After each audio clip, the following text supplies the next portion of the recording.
घने जंगल में सन्नाटा पसरा था। राजा विक्रमादित्य ने पेड़ से शव को उतारा और अपने कंधे पर लादकर शमशान की ओर चल पड़े। तभी शव के भीतर बैठे बेताल की खनकती हुई हंसी गूंजी। बेताल बोला, राजन, तुम बहुत जिद्दी हो, लेकिन तुम्हारा ये धैर्य मुझे भा गया। रास्ता लंबा है और थकान मिटाने के लिए मैं तुम्हें कहानी सुनाता हूँ, लेकिन याद रखना, अगर तुमने बीच में कुछ बोला तो मैं उड़कर वापस पेड़ पर जा बैठूंगा। इतना कहकर बेताल ने कहानी शुरू की। कहानी की शुरुआत। प्राचीन काल में मगध देश के एक छोटे से नगर सुंदरपुर में एक धनी व्यापारी रहता था, जिसका नाम था गोपीचंद। गोपीचंद के पास अपार धन संपत्ति थी, खेत खलिहान थे, लेकिन अफसोस, उसके पास बुद्धि की भारी कमी थी। वो इतना सीधा और मूर्ख था कि कोई भी उसे बड़ी आसानी से अपनी बातों में फंसा लेता था। गांव के लोग अक्सर उसकी मूर्खता का फायदा उठाते और उसे ठग लेते थे। लेकिन गोपीचंद की किस्मत अच्छी थी कि उसकी शादी सुमेधा से हुई। सुमेधा जितनी सुंदर थी, उसे कहीं ज्यादा चतुर और बुद्धिमानी थी। वो जानती थी कि उसका पति भोला है, इसलिए वो हमेशा घर की तिजोरी की चाबी अपने पास रखती और व्यापार के लेन देन पर भी नजर रखती थी। उसकी चतुराई की वजह से ही गोपीचंद की संपत्ति बची हुई थी। ठगों की योजना। उसी नगर में चंपक और बंसी नाम के दो शातिर ठग आए हुए थे। उनकी नज़र गोपीचंद की हवेली और उसकी धन दौलत पर थी। उन्होंने कई बार उसे ठगने की कोशिश की, लेकिन सुमेधा की सतर्कता के कारण वे हर बार नाकाम हो जाते। एक दिन सुमेधा किसी काम से अपने मायके गई हुई थी। ठगों को जब ये खबर मिली तो उनकी बाँछें खिल गईं। उन्होंने सोचा, यही सही मौका है, मूर्ख गोपीचंद अकेला है, आज तो हम इसे लूट कर ही रहेंगे। अगले दिन सुबह दोनों ठग साधुओं का भेष बनाकर गोपीचंद के दरवाजे पर जा पहुंचे। उन्होंने अपनी जटाएं बढ़ा रखी थीं और शरीर पर भस्म लगा रखी थी। गोपीचंद ने जैसे ही साधुओं को देखा, वो दौड़कर आया और उनके चरणों में गिर पड़ा। चंपक साधु के वेश में कहा, बच्चा, हम हिमालय से आए हैं, हमें भूख प्यास नहीं लगती, हम तो केवल भक्तों का कल्याण करने निकलते हैं। हमने अपनी दिव्य दृष्टि से देखा है कि तेरे घर में बहुत धन है, लेकिन उस धन पर एक काले नाग का साया है। अगले अमावस की रात तेरा सारा धन मिट्टी बन जाएगा।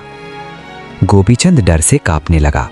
उसने हाथ जोड़कर कहा, महाराज, दया करें, मेरी संपत्ति को बचाने का कोई उपाय बताएं। बंसी, दूसरा ठग, बोला, उपाय तो है, लेकिन बहुत कठिन है। हमें तेरे सारे जेवर और सोने के सिक्कों को एक शुद्धि मटकी में डालकर गंगा जल से पवित्र करना होगा। फिर उसे एक रात के लिए जमीन में गाड़ना होगा। अगली सुबह वो धन दुगना हो जाएगा और उस पर से काला साया भी हट जाएगा। मूर्ख गोपीचंद उनकी बातों में आ गया। पत्नी के ना होने पर उसने घर की सारी जमा पूंजी, हीरे जवाहरात और सोने के सिक्के एक पोटली में बांधकर उन ठगों को सौंप दिए। ठगों ने नाटक करते हुए एक मटकी मंगवाई, उसमें सब कुछ डाला और गोपीचंद के साथ जाकर उसे पिछवाड़े के बगीचे में गाड़ दिया। जाते जाते उन्होंने कहा, बच्चा, अब कल सुबह तक इस जगह को मत खोदना, वरना अनर्थ हो जाएगा। गोपीचंद ने सिर हिलाया। ठग वहां से रफू चक्कर हो गए, ये सोचकर कि रात को आकर चुपके से मटकी निकाल ले जाएंगे। सुमेधा की वापसी। संयोग से उसी शाम सुमेधा अपने मायके से वापस आ गई। घर आते ही उसने देखा कि गोपीचंद बहुत खुश है और बार बार बगीचे की तरफ देख रहा है। सुमेधा ने शक की नजरों से पूछा, स्वामी, आप इतने प्रसन्न क्यों हैं और घर की तिजोरी खाली क्यों लग रही है? गोपीचंद उत्साह में आकर सारी बात बता दी कि कैसे दो दिव्य साधुओं ने धन को दुगना करने के लिए उसे जमीन में गड़वाया है। सुमेधा ने माथा पीट लिया। वो समझ गई कि उसका पति ठग लिया गया है, लेकिन वो रोई नहीं, न ही चिल्लाई। उसने तुरंत अपने दिमाग के घोड़े दौड़ाए। उसने सोचा, ठग मटकी तो गाड़ गए हैं, लेकिन वे उसे ले जाने के लिए रात में जरूर आएंगे। अभी बाजी हाथ से नहीं निकली है। चतुर पत्नी की चाल। सुमेधा ने गोपीचंद से कहा, स्वामी, आपने बहुत पुण्य का काम किया है, लेकिन उन महात्माओं की सेवा में कोई कमी नहीं रहनी चाहिए। क्या आप जानते हैं कि वे कहाँ ठहरे हैं? गोपीचंद ने बताया कि वे गांव के बाहर वाले मंदिर के खंडहर में रुके हैं। सुमेधा ने तुरंत एक योजना बनाई। उसने रसोई से 2 बड़े कद्दू मंगवाए और उन्हें अंदर से खोखला कर दिया। फिर उसने उन कद्दुओं में मधुमक्खियों का एक बड़ा छत्ता, जो बागीचे में पेड़ पर लगा था, बड़ी सावधानी से भर दिया और ऊपर से कपड़ा बांध दिया। उसने अपने पति को 2 नई रेशमी पोटलियां दी और कहा, स्वामी, उन साधुओं के पास जाइए और कहिए कि मैं कुछ और जेवर देना भूल गया था, इन्हें भी उसी मटकी में डालना है, लेकिन पोटली मत खोलिएगा, बस उन्हें दे आइएगा। मूर्ख गोपीचंद पोटलियां लेकर ठगों के पास पहुंचा।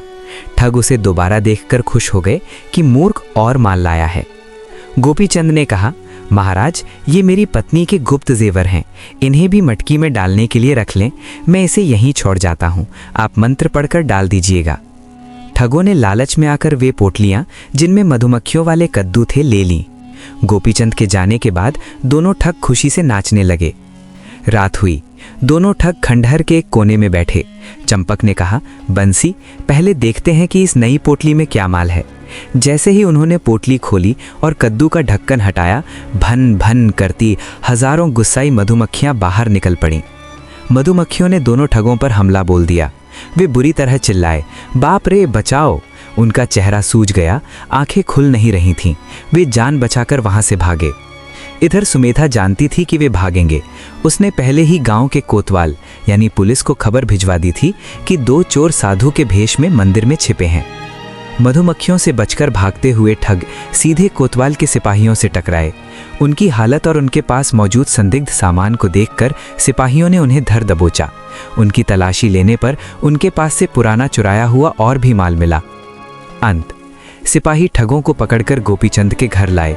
सुमेधा ने बागीचे से वो मटकी खुदवाई और अपना सारा धन वापस निकाल लिया। गोपीचंद मुंह खुले खड़ा था। सुमेधा ने मुस्कुराते हुए कहा, स्वामी, धन को दुगना करने का मंत्र मेहनत है, न कि जादू। और रही बात उन साधुओं की, तो उन्हें उनके कर्मों का फल यानी मधुमक्खियों के रूप में मिल गया है।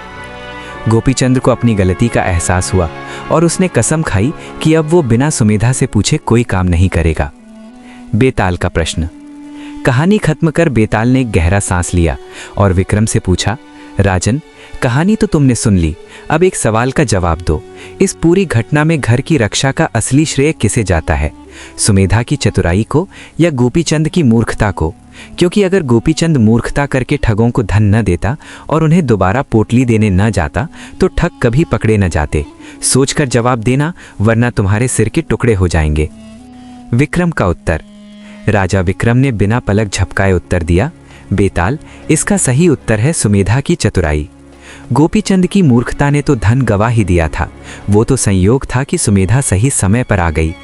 अगर सुमेधा ने धैर्य से काम न लिया होता और मधुमक्खियों वाली युक्ति ना अपनाई होती तो ठन रात में आकर धन ले जाते और कभी पकड़े न जाते। गोपीचंद का दोबारा ठगों के पास जाना भी सुमेधा की योजना का ही हिस्सा था।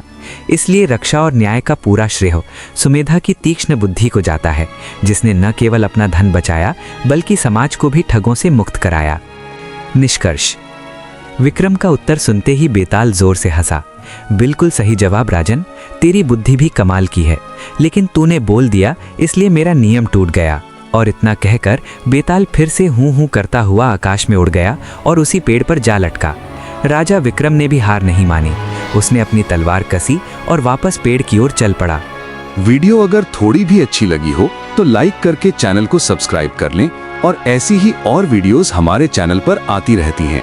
धन्यवाद।